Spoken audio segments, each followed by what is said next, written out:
Normal. Just another day for us, you know. Oh, Yeah. completely unrelated to anything we're going to talk about. I'm super jazzed for this. I've been working on scheduling this guest for my own podcast for months, and I finally locked him down. Brad Rowe. Nice. Yeah, So it's jazzed. I'm pumped for you, man. I guess I guess it's not official until they sign on, you know, because I mean, we've talked about how many people that were supposed to come on, and it's like, you know, you still have our list, but it's like, what happened? What happened, bro? Oh, the list of people that are like, oh yeah, totally, we'll do that, and then they just are gone. Yeah. It's I don't know. It's probably 40%, And honestly. I get it, people are Yeah. busy, Yeah, but I'm just it's like, understandable. if you don't want to hurt someone's feelings, just tell them that you're not into podcasts. And I will totally accept that. Like I tried to get Daniel from Bodybuilding Without Borders, and he flat out said, I don't do that shit. Sure. I was Yeah. like, okay, I'm not gonna ask you again. Yeah. Yeah, I've had maybe one or two people flat out where it's like they appreciated the offer, but it's like, nope, they're not really doing that right now. It's like, hey, Yeah. that that helps me out. I check off the list and no problem. Yeah, and I try to be courteous of people's time, especially if they're an athlete that's in prep. I don't want to bug them, when they're 4 weeks out and they're, starting to get into that zombie mode. Like, just you go focus on you. Yeah. I'd much rather you wait an additional 6 weeks, get some brain fuel, and then, be your normal self. Yep. Yep. I don't want to ask them a bunch of questions and then they'd be like, hey, yeah, totally, I love that cardio. Yeah, man. But yeah, But we but speaking of being zombified and doing cardio, I hats off to you because I saw both of you guys every single week, and neither one of you were zombified. You guys seem to have if you faked it super well because you both seem to have great energy and had a really good, just upbeat personality. Where a lot of people are getting into that end a little bit and they're like, don't even talk to me. yeah. Thank you, man. I feel like kind of like what we were talking about, you know, the previous week where it was like this is like the one 60 to 90 minute window every week that I look forward to because it's just like all bodybuilding, reminiscing about, you know, the good times, the laughs, the memories, all that stuff, the future. So it's kind of like that time where it's like, hey, we could just de-stress, talk about bodybuilding, talk about life, and it's going to be a good time. It's kind of like the this is our version of the Fast and the Furious. I live my life one podcast at a time. Yeah. Yeah, it was kind of like a nice midweek break and I mean, we always look forward to it, man. Yeah, we're a couple members shy, but that's okay. Yeah. We're gonna make up for it in the next couple of weeks. We got some pretty good guests lined up, so we'll get the whole gang here, you know. Yay. We'll try and work with Nate's schedule. I know he's been super busy. Yeah. Yeah. Yeah, it'd be good to get the whole gang on. We got two really good ones coming up, so Good, I'm excited. good. Yeah. For the viewers, you'll definitely want to tune in. But yeah, here we are, Crushing Limits Unleashed. We are at it again with Coach Eric. We got definitely a few things to talk about. We might as well talk about, obviously, I'm sure you saw that Urs is now going to the Open. Uh, the fact that he was able to make weight last year blew my brain. Yeah. And purposely dropping that much muscle is not enjoyable. No. It's not a fun process. It's not good on the health. I mean, there's a lot of issues that go with it. But, and then just also, it must be emotionally just so draining me. Like, I worked so hard to build this muscle and now I need to purposely burn it. Yeah. So I'm excited to be able, and just like with your pro debut, to not have to worry about making weight, to just come in at physic or like a visually the best that you can bring. I'm a fan. Bring Yeah. it. It always makes sense, man. It's just like, yeah, I guess if you have to do it for a big paycheck and it works out or for a pro card, sure, but in the end, like you said, with health markers and just the overall experience, losing all that work, it really cuts into the next off season because it's like, well, yeah, a rebound's great, but you still have to add what you lost, you know? Hmm. Yeah, and I mean, it's just as well as any other coach would tell you, you after a show, you don't need to be a walking pharmacy. Your body wants to grow. It wants every ounce of that nutrition. So that people are like, oh, these guys are just walking pharmacies in the off season. They're taking everything under the sun. No, they're not. No. They're they're just God blessed children, is what they are. Yeah, yeah. Yeah, it's funny. So we were at the gym this morning, and one of the members, we see her every day. She really appreciated. We had a little clip that we posted, and a client reposted last week about clients that are over focusing on the food part of it and not the actual goal, whether it's just stepping on stage, whether it's winning a class, an overall a pro card, a pro show. And they really like resonated with that because she was saying that she just, she needed to hear that. Not, she wasn't focusing on the food, but it more so just like reinforced what she was already thinking. Like Hmm. she wasn't focused on the food. She wasn't ordering, an abundance amount of sweets or, crap in the cupboard, like we see a lot. And it's always nice when you hear stuff like that because sometimes even us, we need to hear someone because it came from someone else. Like, oh, I've been saying that. Perfect. I know I'm going in the right direction. Yeah. Hmm.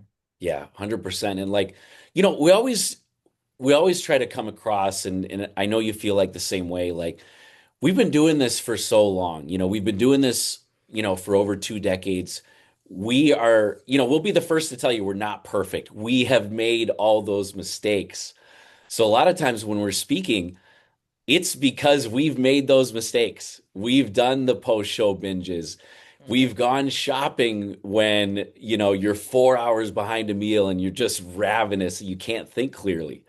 So it's like when we see people doing that, it's not just because like we want you to be perfect. It's because we actually know from experience, don't do this because it's going to mess you up later. Yeah. We've suffered through the bad, and us as coaches, we don't want you to go through those same issues. Yeah. Let me steer you away from the trauma. Yep. Yeah. I mean, I remember specifically, we haven't actually talked about this, but, um, me and my good friend Kirkhoff, he's in Texas. He's been on the pod a few times. We did our his first show, my second show. We did that one together. We were roommates and training partners at the time. Well, after like we had literally just gotten back from like a 5 hour drive, we're both just completely ravenous. And we go straight, we're living in Duluth and we go straight to the Rainbow Foods up there. And it was just like, I remember our cart like it was yesterday. This thing was just full. And I must have bought, I mean, think about it, 20 some years ago, $150 would get you an That's a absolute lot of food. truckload of food. And I remember, luckily for me, I had bought so much shit in this cart. Luckily, I really didn't touch most of it. It just sat in the cupboard and eventually it got thrown away.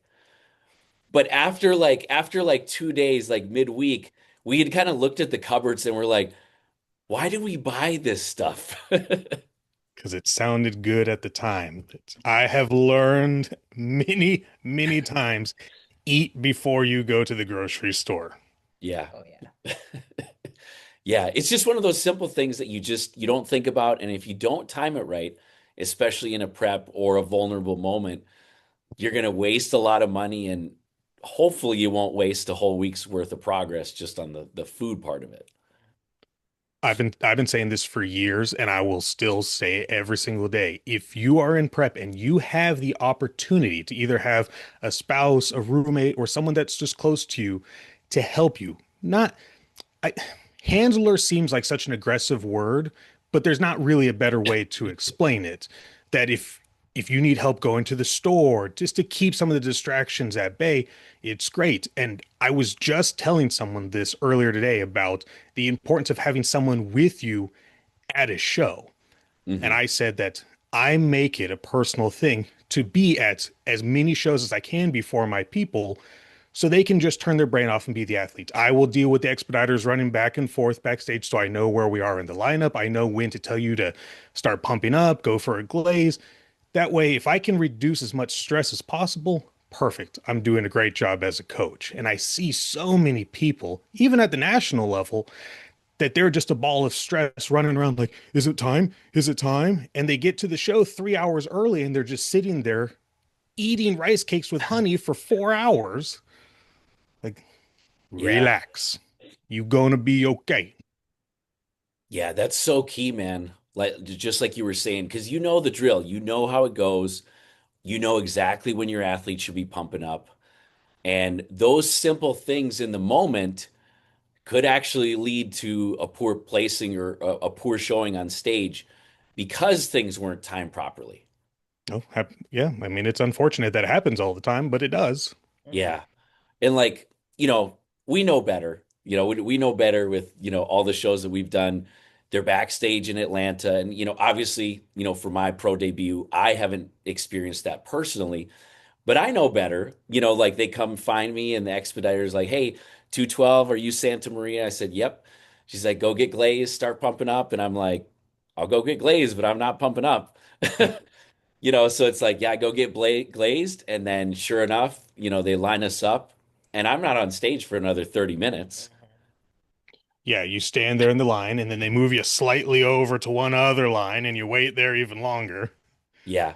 And this was actually, I've been backstage to how many different shows and like I might go on record saying this might be the coldest venue I've ever been to, like in my entire life.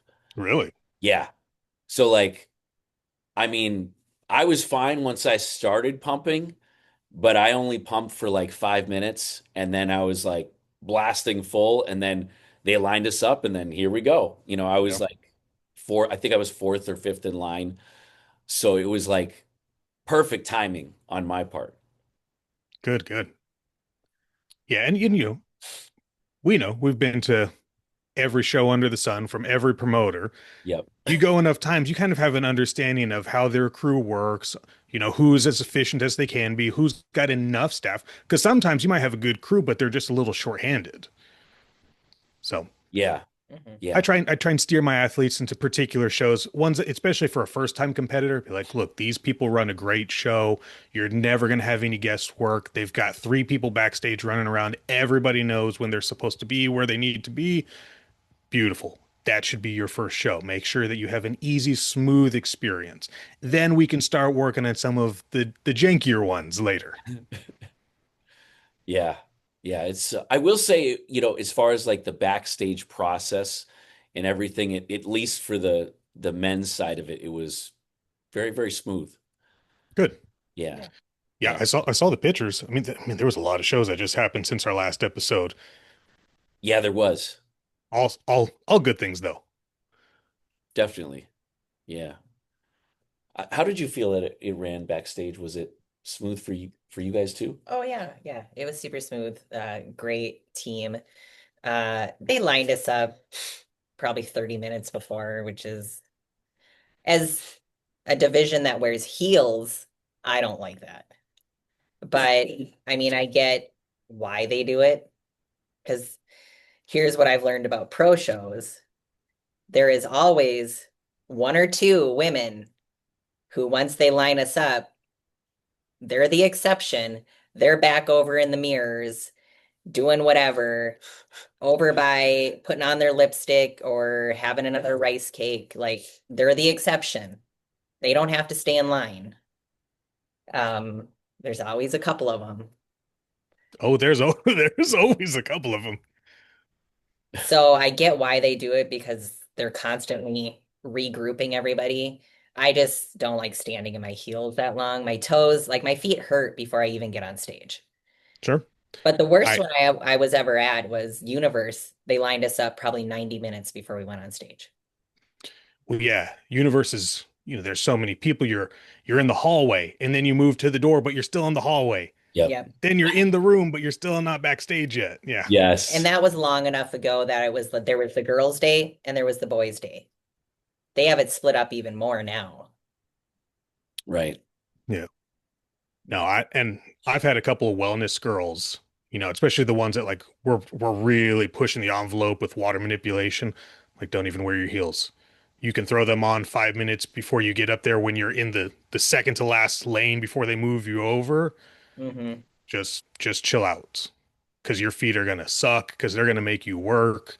You gotta do your quarter turns. They're gonna make you do your sexy walk to the back of the stage. Then you gotta come forward, do the sexy walk again, pretend like you're not in pain.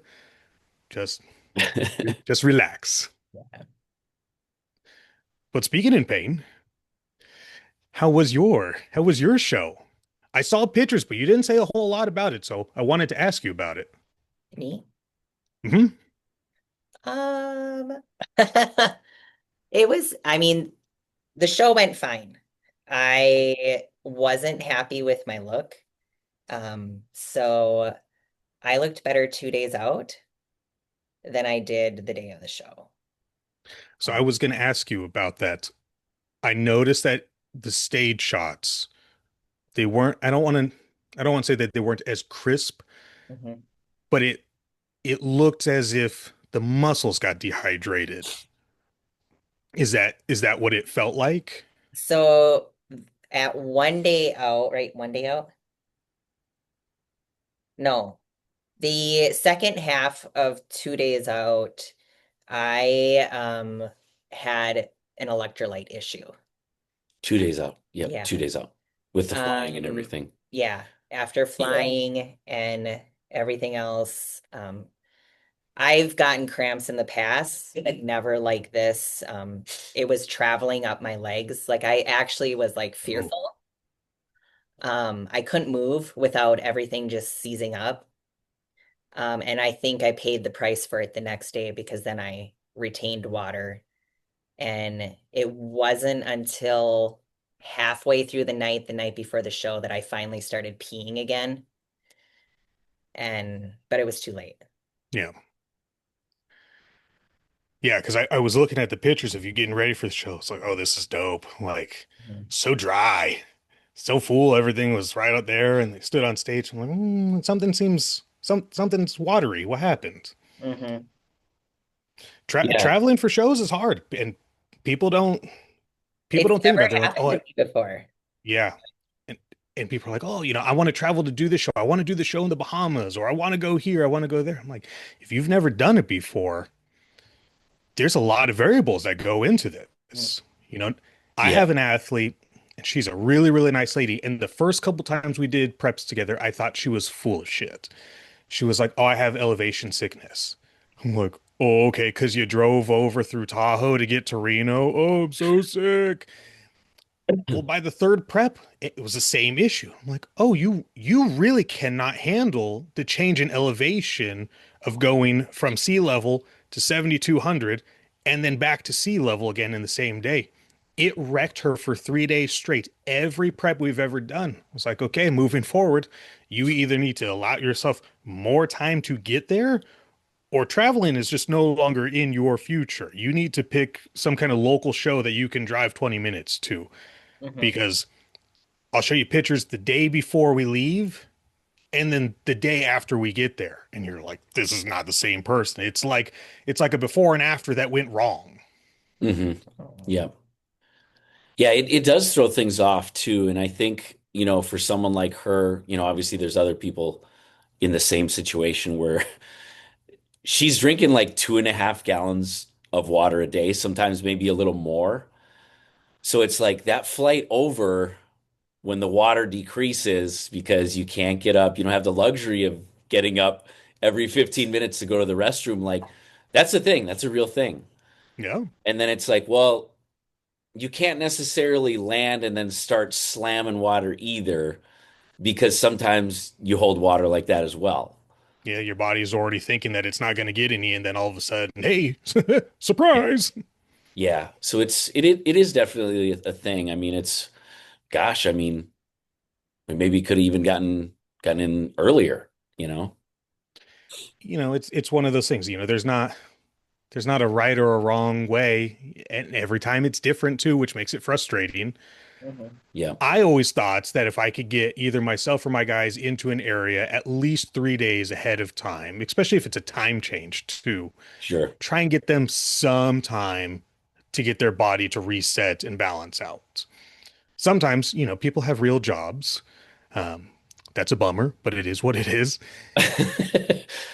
But, they don't get the luxury to do that. They're like, I got to leave work and then I got to go straight to the venue or whatever it may be. And I get it. This is a luxury sport. It's not for everybody. hmm So you do the Yeah, best you can. And especially the ones who, have the luxury to travel overseas to do things. That's a whole nother ballpark. Right. yeah, yeah, Yeah, because then people There, forget they're like, oh, well, I'm just going to I'm pick somewhere major. I'm going to go to Madrid, Spain. They'll have everything that I'm used to for bodybuilding. No, they won't. no. I thought it was crazy. There were a couple girls in my master's class that had just come back from Tokyo from Masters Olympia the weekend before. I mean, that's a Yeah, massive difference in yeah, travel. yeah, The guys too. the amount of girls that did the Tokyo Pro, the Masters, Mhm. the girls that just did the Masters Olympia was a huge amount. I couldn't believe how many people showed up for that. hmm But Mhm. then for the Tokyo Pro, literally the next day was an equally crazy amount of people for both the men and women. Mhm. Yeah, I it's good to I see. heard I heard some wild. So it's not my place to tell these stories. So hopefully some of the people that were there will come forth and tell the real stories. But people did not get treated fairly. Oh. Yes, we've seen some of those. Yeah. Yeah. Oh, I'm not even talking about the Dorian situation. hmm That's a other thing. I'm Sure. talking about just the backstage and the cultural differences. Okay. Okay. That's too bad. Yeah. It's a shame, but going back to Stephanie's prep overall looked fantastic. Oh, thank you. Going forward, because this wasn't really a show that was on either one of your radars, is there another show in the future for you? You had to ask. Gotta ask. I don't know. So obviously I was disappointed, like I was frustrated. I wanted to feel more competitive and I wanted to feel better than last year because last year I missed the mark as well. And so, I mean, we all know in bodybuilding, there's going to be days that break your heart, right? It's just, what do you do after that? I would compete again, but I do want to be better. Um, I don't want to get on stage looking the same or worse. Do So, you do you see? Because I only bring this up because I know it's really close because I have someone doing it. The Southern Muscle is right around the corner. Do you have any aspirations on rebounding going into that? this year yet? It's like in 5.5 weeks. Oh, when's the Olympia? I refuse to prep while we're at the Olympia. So No, it's the week before the Olympia because it's October 4th in Dalton, Georgia. yeah, yeah, Uh, Olympia's 6 weeks out. Yeah, because Chris and I talked about this. I was like, you should do it because then you'll be in really good shape for the Vegas pool party. We did talk about this, yes. which in the past I've always done shows right before the Olympia. Just So for that reason. yeah, Yeah, Yeah. yeah, it's strategic. yeah. That way you can carb load and be all veiny. Ooh, I don't know. I think we're done for this year. wrap it up, shut it down. I I don't know. Because we had mentioned a possible show like 2 weeks after Atlanta, Worlds. and I don't think I would have made the improvements needed in that time. What are the? 'Cause we talked about this. Judges' feedback. You take it with a grain of salt. You as the athletes, you're the one who has to put in the work and you're the one who has to wear the clothes and you have to deal with muscle and awkward shapes and sizes. Mhm. In your mind, what are things that you would like to work on? Conditioning on the lower half is the biggest thing. My I don't know what it is because my delts aren't small, but in my front pose, my delts look small. Hmm. So, and I've played around with it a lot. Um, but my delts is also a muscle group that I have not progressed on in years. I've got a lot. I've got a torn labrum. It doesn't, I don't think that's the problem, but I get a lot of pain through my neck and my trap and through my shoulder blade on my right side. And I've had that for 5, 6 years. Everything I've tried doesn't ever get it to go away.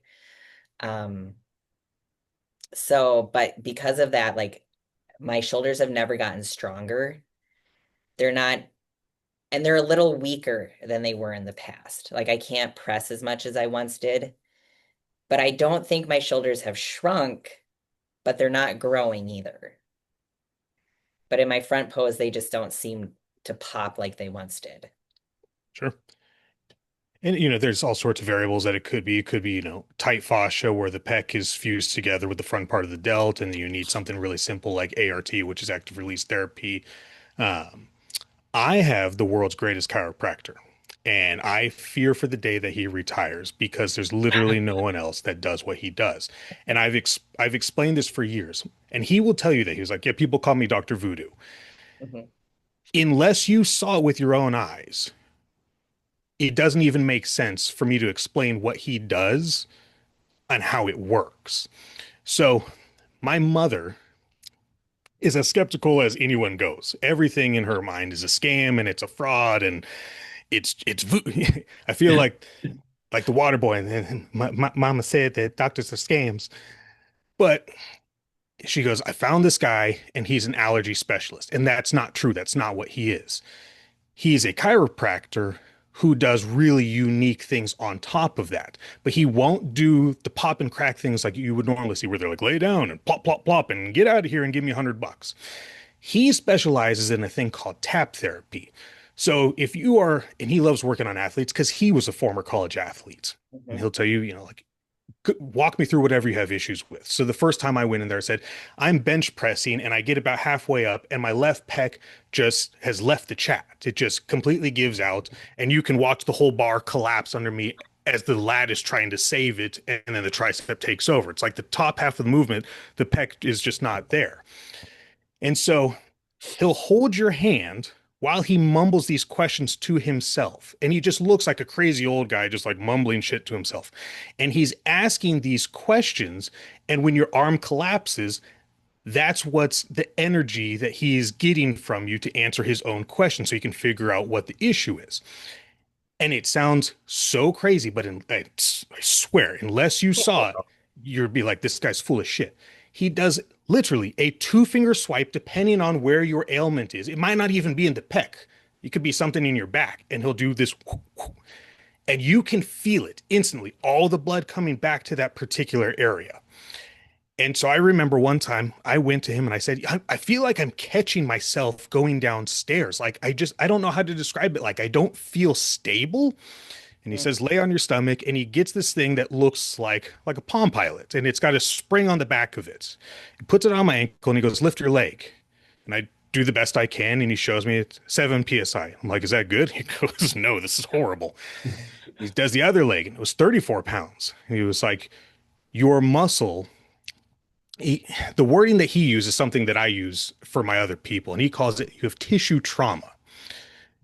He goes, what ends up happening is you've essentially overstimulated it, and now it doesn't want to cooperate anymore.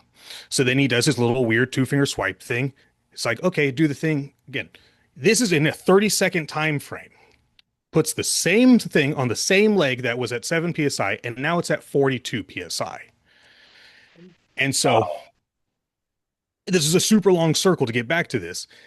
But the whole point of me telling you this is he would spend over a year and a half going back and forth between Oakland, California, to Washington, D.C., to New Jersey. He kept following this other guy around to get certified in this one particular technique. And it's a neurological related thing. So he now can deal with people that have muscles that refuse to turn off as well as muscles that refuse to turn on. He had a fancier name for it, but that's what it was. Mhm. And so he'll hold a card in front of you as he's going through, his little mumble questions with your hand and whatnot. And he was like, okay, I'm going to show you this card. One is a parallel line, and on the other side is an X, and it'll tell me whether your muscle is hyperactive or underactive. And that way he'll know how to fix whatever these things are. It's so mind blowing. I've had him working on myself for over a decade. I've had him started working on my daughter since she was 2. The amount of positive impact that this one guy has generated for myself, my family, and the rest of the people that live in that area that can go to that's on my team, it's mind blowing. And I tell people all the time, what this guy does is so unique that if you have issues like the torn labrum or whatever it may be, and you can tell that, something is overcompensating for that, call the office. Because even though he's in Oakland, California, technically he's in Piedmont, but most people don't know where that is. He might have connections to someone who is in that network of certifications that may be able to help you in wherever you live. His name is Dr. Jean-Paul Martinet. It's Martinet Chiropractic. If you have the opportunity to make the trip over there and see him, it's worth every penny because the amount of stuff that you will learn from him is priceless. He has taught me so much stuff. He's the guy who taught me about wheat germ oil. Most people have never even heard of wheat germ oil, let alone all the benefits that it does for muscle endurance. So you like running. And he will tell you, he'll give you like a muscle repetition test. Be like, I want you to do this. It's like, I want you to do it for 12. And if your body gives out at 8 reps or whatever, he can tell you which mineral you are deficient in and how to fix it. He goes, people that generally have issues with muscle endurance are really deficient in these particular things. And one of them that's common is wheat germ oil. It's very high in vitamin E. It's a very refined version of vitamin E. It starts with a T. It's a long name. When you take that, it dramatically increases your muscle endurance. Doesn't do anything for strength, but just the ability for repetition. All sorts of weird stuff that I've learned over the years from him. So call the office. He might be able to help you. Sure. Yeah, you should. You were telling me about that wheat germ oil. This was Yeah. a while back. Yeah. I've been talking about it for years. Yeah. Yeah. Spleen. People that have Lyme disease, that have issues with getting blood circulation to their feet, or people that have varicose vein related issues, taking desiccated spleen, one, it's really cheap, but two, it helps relax the capillaries so you can get increased blood flow without dropping blood pressure from taking huge amounts of nitric oxides. Hmm. I learned that from him too. Yeah, that's incredible, man. Yeah. Sounds like the guy that we need to be in contact with for sure. It's He's at least super worth cool. the phone call. Oh, it's totally, yeah. He used to work on everyone. He worked on Victor Conte. He's worked on Okay. Tony Robbins, the motivational speaker. He's been everywhere. He's the coolest dude. He doesn't smile for shit, but he'll crack all sorts of dry jokes. Man, that's awesome, dude. He sounds like definitely a guy to have in your corner. Yeah. No, he's amazing. And I was telling him, like, dude, just let me record you like for a day. I just want to learn because it's just fascinating that one person can have so much knowledge. When you go into his office, he has an entire wall. I'm not exaggerating. It's literally an entire wall about 6 feet in height from left to right. It's just awards and certifications. Jeez. I Yeah. can picture that. It's so cool. And me being the nerd that I am, I'm like, I need this knowledge. I don't know what I'm going to do with it, but I know I need it. I'm sure you'd use it. If there was a way that I could regain that kind of information and be able to take the sciencey nerdiness of it and somehow form it into an easy to digest form for everyone to get it, that would be my goal. Right. Because I can understand the nerdiness from the doctor, but not everybody can. So if I could just find a way to take the stuff that he tells me, make it easy to understand, and then give it back to the people, that'd be killer. Game changer. Yeah. Yeah. Like I didn't know this. This is one that everyone can do. Most people have no idea when they're like, oh my God, like I have a headache or like it's really stiff, and they just think, oh, it's a trap related issue. It may be, but it also may be a thing that's called a jammed skull, which is exactly what it sounds like, that your skull is compressed on your spine. Now, there's all sorts of different ways to do it, and most chiropractors would just sit there and do the towel thing under your jaw and yank the shit out of your head, which does work, mildly aggressive. But there's another way, and you need a specialist for this. But if you can find one, God bless you because they're worth the money. You need to find someone who's a specialist at Atlas control. So if you ever wonder, like, oh, do I have this jam skull thing? In between your jaw and your skull, in that weird little area you can't see because I got too much awesome beard. But when you press it, if it's tight on one side and you press the other side and it's not, then more than likely this could be a potential issue for you. Hmm. Interesting. There's all sorts of things. And so when you have a jammed skull like that where it's affecting one side over the other, is you're not getting the proper frequency from the brain to the muscle. So you're not going to end up having the same workout. One side may not grow as much either because you're not getting the same nutrition to it. There's all sorts of long-term related issues that can come with that. So the importance of tissue work and making sure that your body is healthy, Mhm. very, very important. Yeah, super key. Yes. We That always was feel that like was an we can. extremely long way of saying that I have someone who may be able to fix your neck. Uh, I would make the trip if you could fix it. Because right now it's just normal life. I just always have this constant nagging pain. But Yeah, that would be worth it. I'll keep you posted. I'm talking to Brad Rowe on Friday, but he's the electrician. So there's not a whole lot of people that own the what do they call them? New fit. Newbies. That's what it is, Newbies. newbies. Mhm. Yeah. So like a tens unit, and people because everybody knows what a tens unit is, but the newbie is direct current instead of alternating current. So they have all sorts of cool attachments, but they have one when I looked at buying one, I just couldn't justify the price, is they have a glove and on the fingertips are the pads. So if you have someone working with you in the gym, they can sit there and zap you in key areas and then move on. That way you're not getting stuck with a bunch of electrodes all over you. Yeah, we actually considered it too, man, like yourself, and then we couldn't justify it. I couldn't just, it's $19,000, a starting price. And I'm Yeah. like for me, like I don't do any in-person work, so it's not like it's not a good business write-off. And I don't have anyone to train with me to be like, zap me, Yeah. put on the glove and zap me. We actually had to connect for, a few thousand cheaper, but even then it was like, well, still, to get a return on investment here, it's just not gonna, it just doesn't make sense. They're super cool, and I think if you have the opportunity to get hooked up with one who does operate one on a regular base that can help pinpoint certain key areas, by all means, go for it. They're awesome. Absolutely. All right, good prep. Not your favorite showing. No. Possibly shutting it down for the year. It's debatable. We'll see. Oh. You never know, right? You might get off this podcast, call Dr. Martinez's office, and be like, you know what, we're gonna do that shit. Yeah.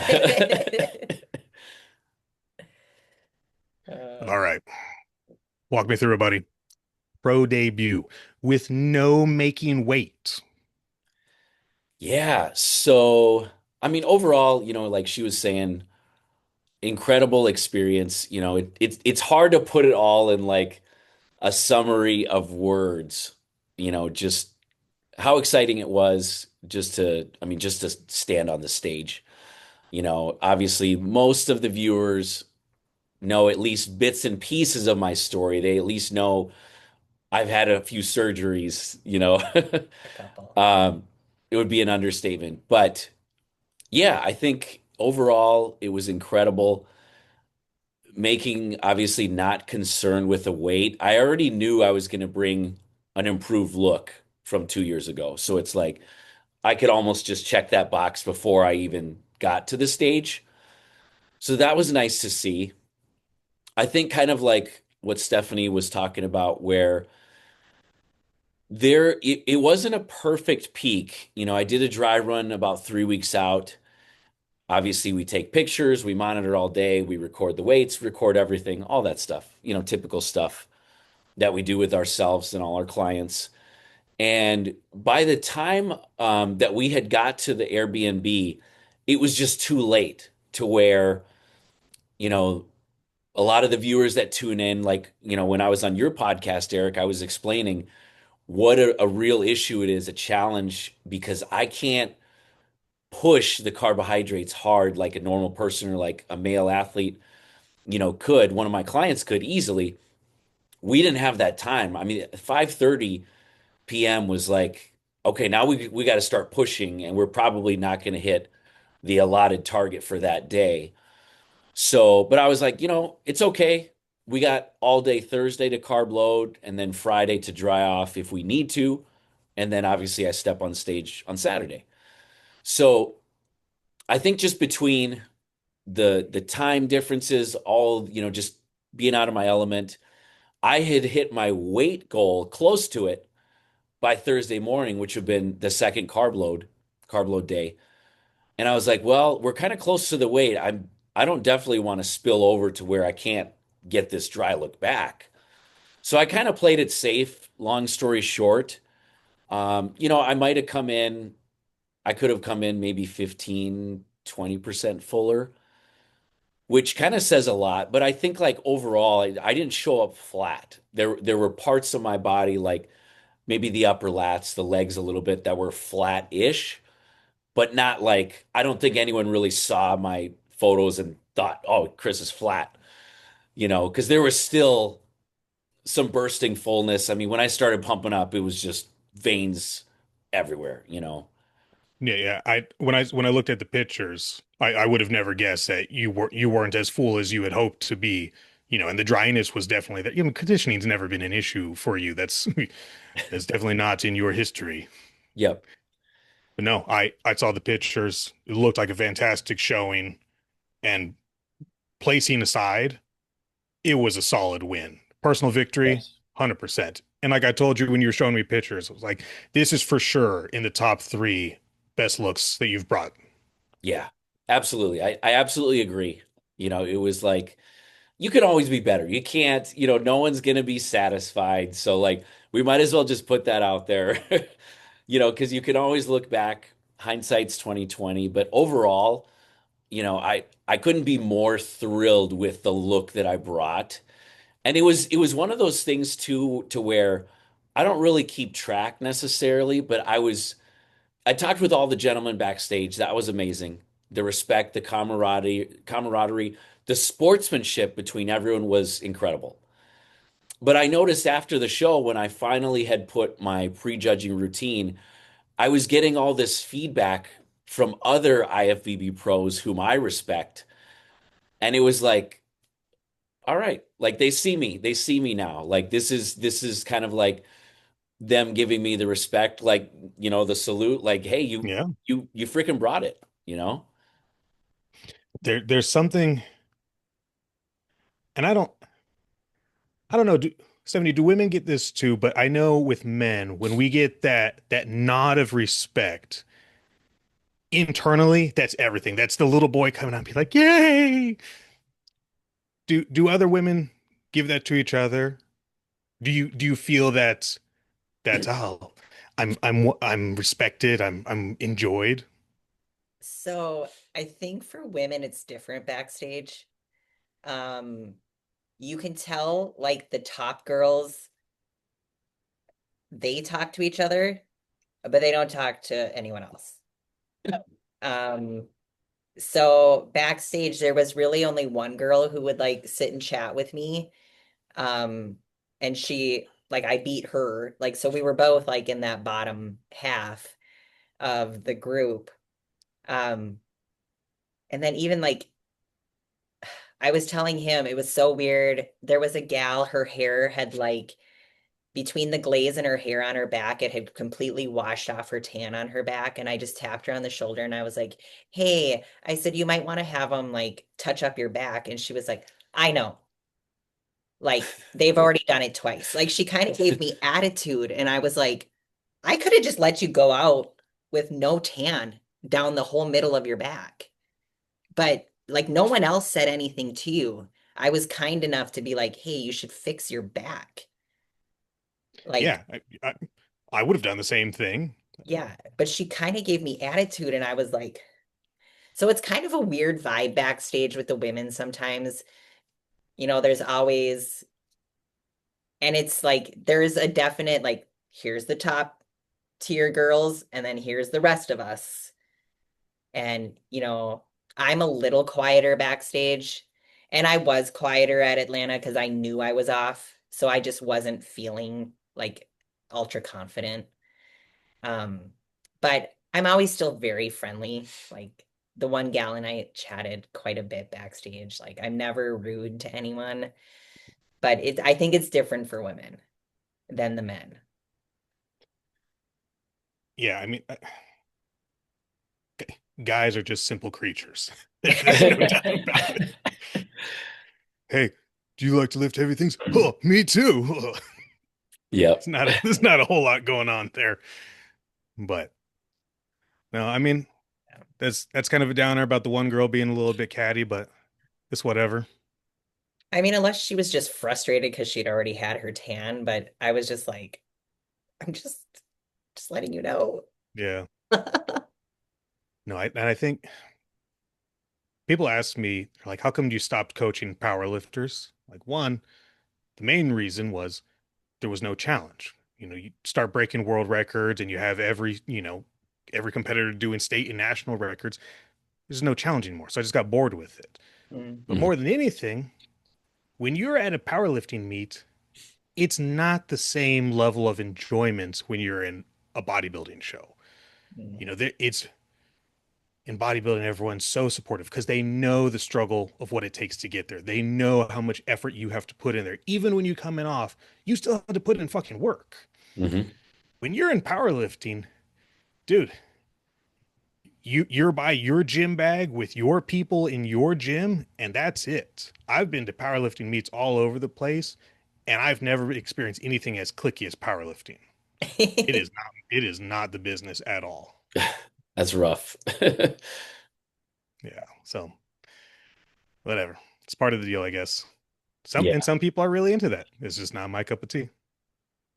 fair enough.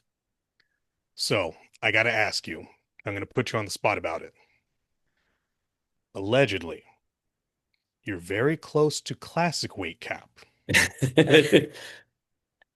Is there a possibility that you have dwelled on this long enough to give a yay or nay on it?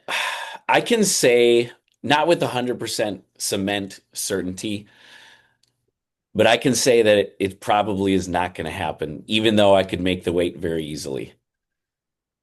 I was just, backstage, going up there and everything.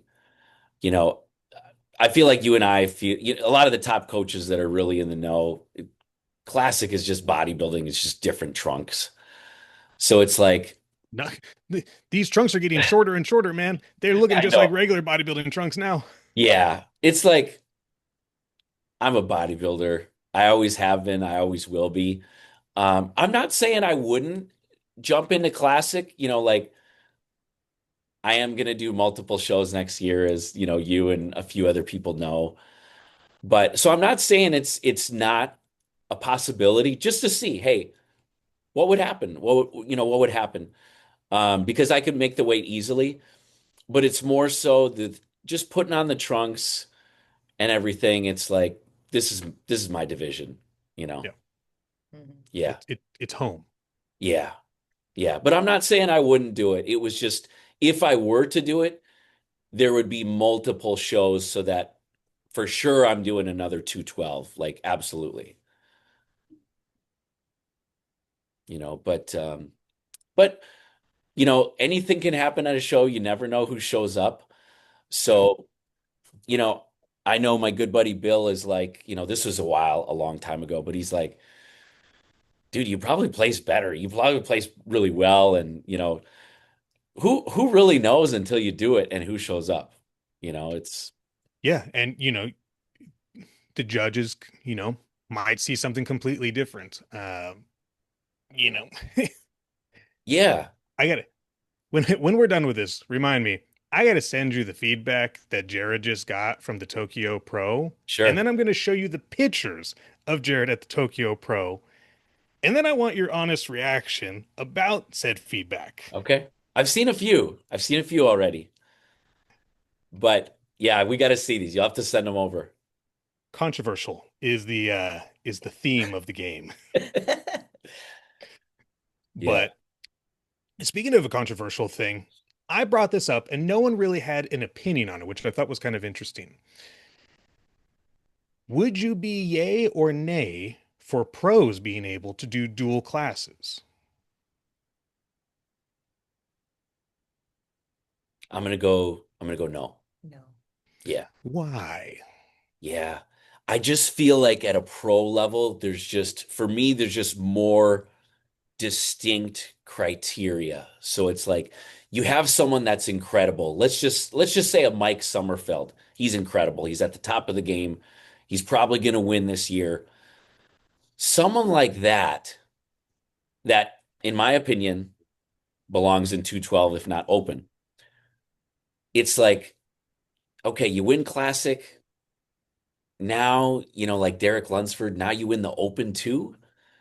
I just have too much of a problem with that. Even though they're such an incredible athlete, I just feel like at that level, there just needs to be more cut criteria. What do you think?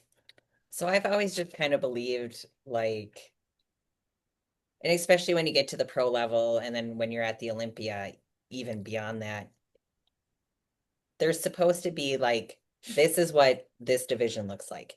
This is what this division looks like. This is, obviously Sydney Gillen is like the what they think figure should look like. They've given it to her so many times. So that's supposed to be what we're supposed to attain, right? So how would someone who's your figure, you are 100% figure, how does that transfer to another division, but you're good at that division too? Like, I just feel like there should be these criteria for each, and they don't necessarily mix and match. I could see 212 in classic a little bit because a lot of classic is starting to look like 212 bodybuilding. But I just feel like once you're a pro, you should be going for the best that that division is supposed to look like and keep it there. Plus, we've all been to the national shows where everybody crosses over and everybody starts crossing over in the pro shows too. We're never getting out of these auditoriums. Never.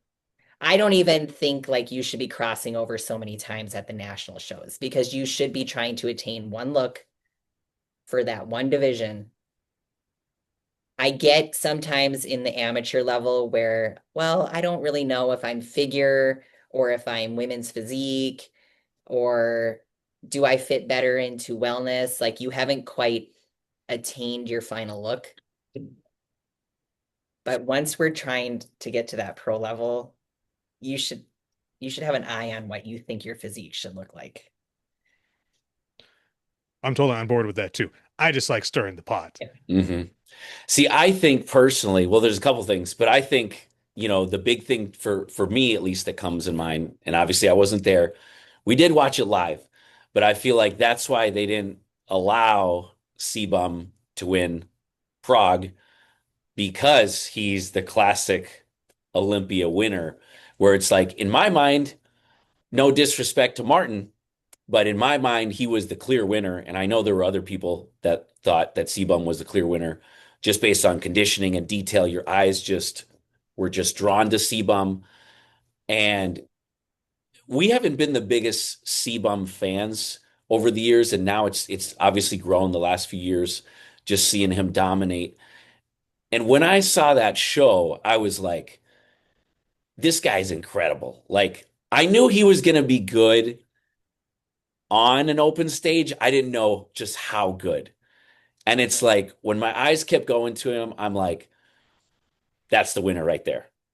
Because he's so tall and is so broad-shouldered, I think people forget how big of a human he truly is.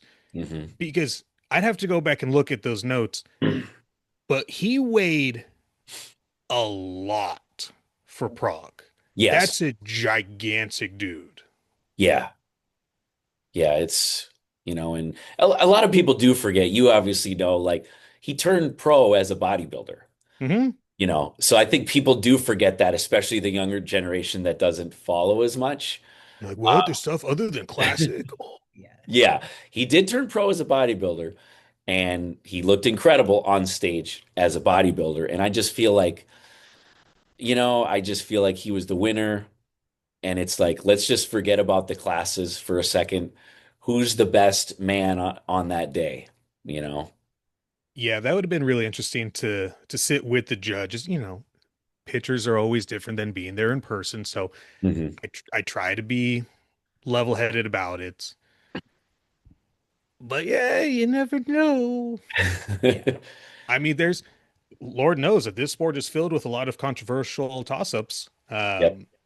Not to take anything away from Evan Senapani, but when he won the New York Pro and beat Dennis James, I don't know. I don't know if I was truly on board with that. Yeah. He he had a lot of hype, man. He's an East Coast guy, you And know. I think he's a great bodybuilder. He was nicknamed, he was everyone's dad. He has just such an interesting bit of charisma and just aura around him that he's just likable. Yeah. Yeah, absolutely. Not to say that Dennis James doesn't have that too, is just different. Yep. Yep. 100%. It's the sport that we live in.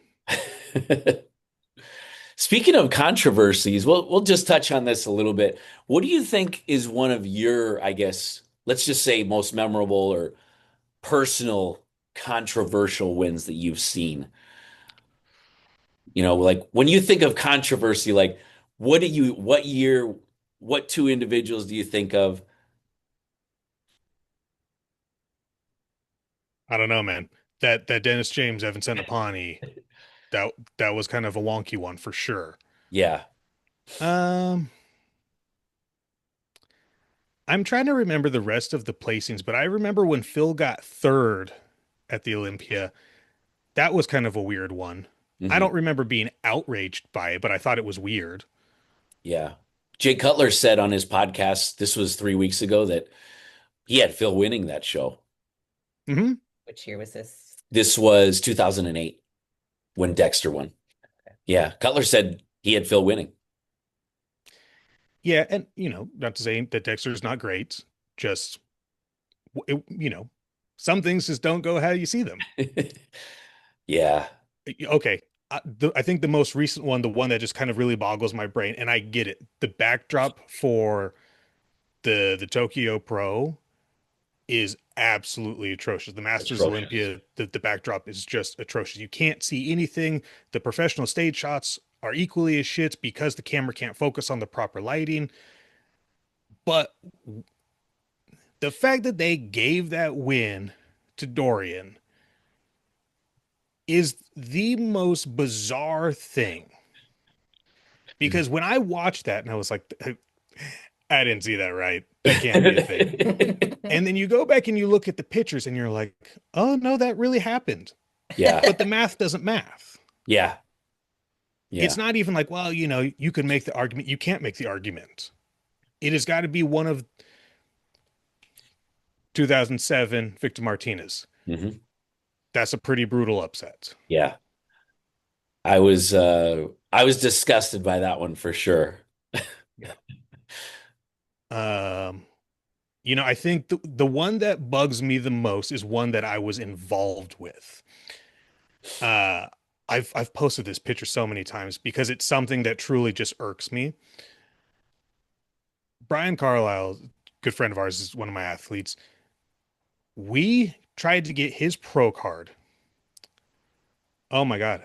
I think we did anywhere between 3 to 5 shows a year for 4 years straight. And he's the king of second place. Hmm. Yeah. We did one show that I couldn't be there for. I'm pretty sure it was North Americans because I know it was in Pittsburgh because I remember they stayed at the same hotel. So they had the same checkered floor plan in the Hmm. hotel room. And I'm watching the live stream and I'm like, there's no way.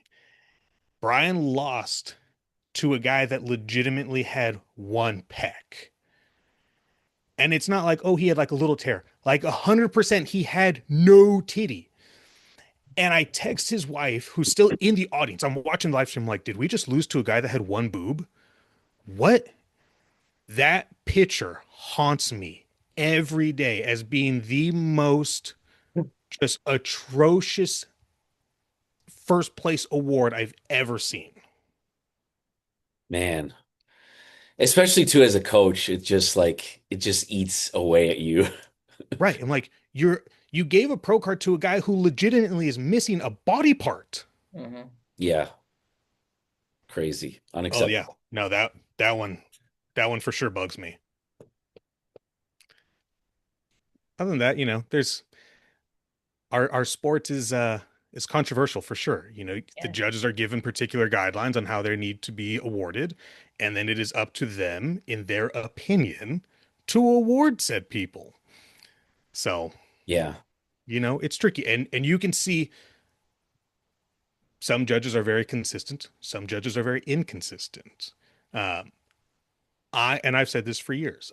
I'm a really big fan of the way that Jack Sullivan judges because he is very consistent, and I think that he gives some of, if not the best, judges feedback. Hmm. There are other people that give some of the worst feedback. I I have a screenshot, and it email said, "Congratulations on your showing. You looked great." Followed with that judge's name. That was it. That's not feedback. That's not feedback. That's not a feedback at all. No. Man. So if you have the opportunity, get judges' feedback from more than just one judge, because everyone's got their own opinion about how you looked. Or your earrings. Yeah. And I've tried to explain it. Like I had a master's bikini girl that did a local to me show a couple months back, and she wanted to wear like 8 pounds of jewelry. And I was like, no, no, no, no, no, no, no. I was like, I want you to just have classy but dangly earrings.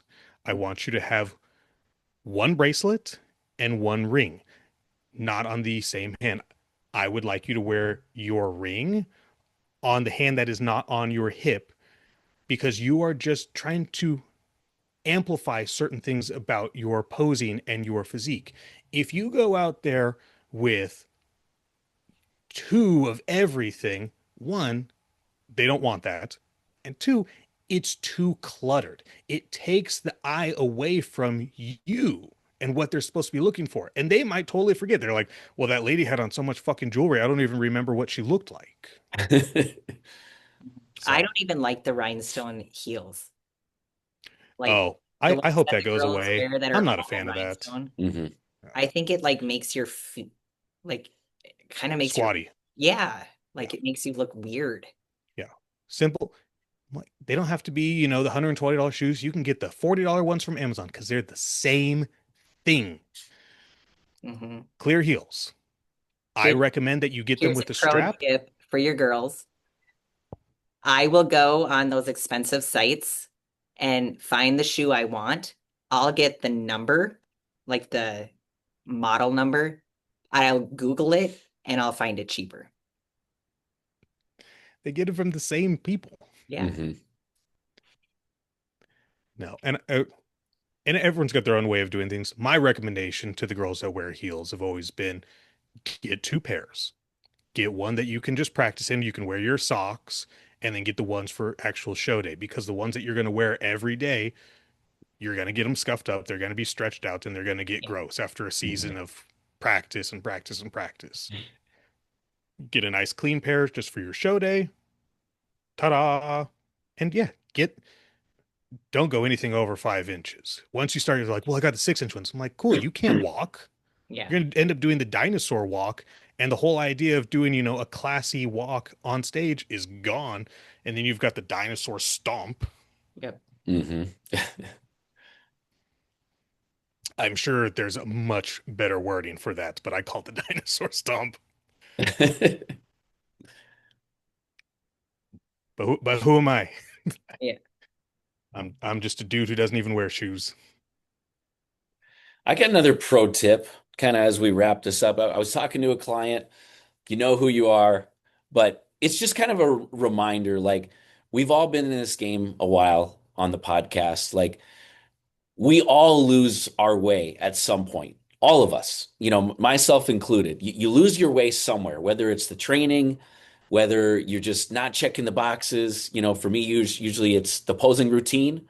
I'll raise my hand, like, you know what I mean? So, but ultimately, like you were saying, Eric, we're in the sport because we love it, but you have to accept the fact that it is controversial because it's a panel of judges' opinions.